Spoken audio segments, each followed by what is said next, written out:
The National Weather Service in Peachtree City has issued a severe thunderstorm warning for Towns County in northeastern Georgia, Northern White County in northeastern Georgia, Union County in north central Georgia, southeastern Cannon County in north central Georgia, until 7:30 p.m. Eastern Daylight Time.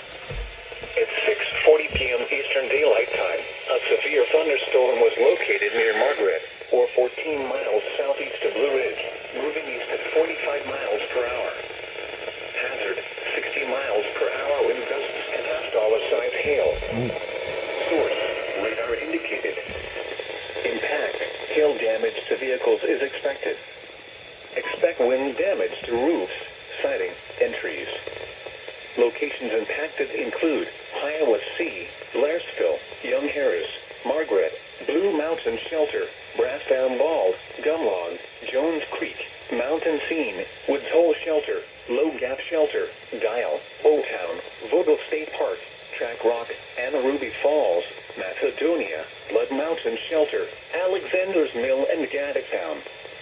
A tornado watch remains in effect until 10 p.m. Eastern Daylight Time for north central and northeastern Georgia. For your protection, move to an interior room on the lowest floor of a building. If you see wind damage, hail, or flooding, wait until the storm has passed, and then call the National Weather Service toll-free at 1-866-7-634-466 or tweet us your report at NWS Atlanta.